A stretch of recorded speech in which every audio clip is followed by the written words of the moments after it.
రాజమౌళి మహేష్ బాబుతో తన తదుపరి ప్యాన్ వరల్డ్ మూవీ చేద్దాం అనుకున్నారు. ఈ కాంబినేషన్ ఫైనల్ అయ్యేలోపే త్రిబుల్ తర్వాత హీరో సూర్యతో సినిమా చేయాలనుకుంటున్నారు రాజమౌళి అని. నిజమే, నిన్న కూడా మనం మాట్లాడాం కదా ఎన్టీఆర్తో. అవును, ఆయన మళ్ళీ ఆలోచిస్తున్నాడు దాదాసాహెబ్, అది నిర్మాతగా దాదాసాహెబ్ ఫాల్కే కథ అని. మహేష్ బాబు రాజమౌళి అన్నప్పటి నుంచి చాలా ఎస్టిమేషన్స్ ఎక్కడికి వెళ్ళి వేయాయి, కానీ దాని ఇన్పుట్స్ కానీ దాని ఇది కానీ పెద్దగా రావట్లేదు. అమెజాన్ అడవుల్లో తీస్తారు అని ఇప్పుడు తాజాగా ఈ చర్చ ఎందుకు వచ్చిందంటే విక్రమ్ను కూడా ఇందులో పెడుతున్నారని. అంతకుముందే ఇంకొక నటుడిని పెట్టారు, పృథ్వీరాజ్. సో ఇలా ఇది మల్టీ స్టారర్ అయిపోతుంది. ఇది మహేష్ బాబు స్టారరా మల్టీ స్టారరా అన్నటువంటిది ఒక పెద్ద ప్రశ్న కూర్చుంది. ఇప్పుడు మహేష్ బాబు అంతకుముందు బాహుబలితో ప్రభాస్ ఎక్కడికో వెళ్ళిపోయాడు, ఆర్ఆర్ఆర్తో వీళ్ళిద్దరు అయ్యారు.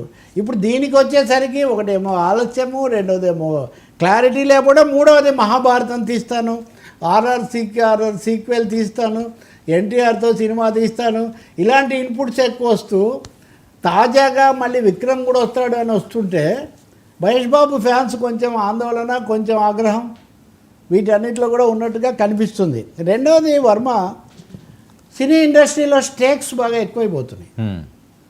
ఈ స్టేక్స్తో 1000 కోట్ల సినిమా ఎలా దేన్ని ఏం చేయాలి, బహుశా ఇప్పుడు మనం మాట్లాడాక మనలాంటి వాళ్ళం, మనమనే కాదు, ఒక క్లారిటీ వాళ్ళు ఏమైనా ఇస్తారేమో నాకు తెలియదు. కానీ రాజమౌళి స్టైల్ ఏంటంటే అందరూ మాట్లాడుకోవడం ద్వారా ప్రమోషన్ విపరీతంగా జరుగుతుంది. ఆయన ఏం మాట్లాడరు, అందరూ జనం మాట్లాడుతూ ఉంటారు, మాట్లాడేటట్టు చేస్తుంటారు. మరి ఏం జరుగుతుందో తెలియదు కానీ but people are anxious and fans are little skeptical, కొంచెం సందేహాస్పదంగా ఉన్నారు. మహేష్ సినిమా కాస్త మల్టీ స్టారర్ సినిమా అయిపోతుందేమో. మల్టీ స్టారర్ అయితే అసలే ఆయన సినిమా, మహేష్ బాబుకు కృష్ణ గారి కుమారుడు కానీ ఒక చిన్న తేడా ఉంది. కృష్ణ ఎంత సాహసవంతుడో మహేష్ బాబు అంత జాగ్రత్తపరుడు. మీరు అలాంటివి కొన్ని చూస్తారు. అది ఒక్క చిరంజీవి రామ్ చరణ్ మటుకు ఇద్దరు ఒక విధంగా ముక్తసరిగా ఉంటారు. అదే మీరు పవన్ కళ్యాణ్ ఏమో అలా ఉండడు, మళ్ళీ ఆయన మళ్ళీ మారిపోతాడు. అలాగే మీరు అల్లు అరవింద్ను, అల్లు అర్జున్ను చూస్తే ఇతను ఎప్పుడు కూడా ఆయన చాలా జాగ్రత్తగా మాట్లాడతాడు.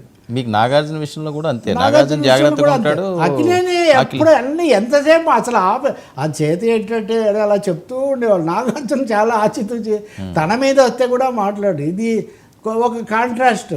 కాబట్టి మహేష్ బాబు మాట్లాడే ఛాన్స్ పెద్దగా ఉండదు. కానీ మరి ఇండస్ట్రీ అయితే దీని మీద ఎక్కువగా ఎదురు చూస్తున్న పరిస్థితి. నిన్న కూడా నేను అంటున్నాను కదా, తెలుగు ఇండస్ట్రీ గురించి చాలా ఆలోచనలు ఉన్నాయి. ఇప్పుడు ఆ నలుగురు దర్శకులు ఆ పరంపరలో నెక్స్ట్ దృష్టి ఇప్పుడు త్రివిక్రమ్ తీసే ఆ సినిమా మీద, వీళ్ళ యొక్క ఈ సినిమా మీద, సుకుమార్ వాళ్ళ కాంబినేషన్, ఈ 4 సినిమాలు ఎక్కువగా చూస్తున్నారు. సో అమెజాన్ అడవుల్లో ఏం జరుగుతుందో బాహుబలికే తెలియాలి.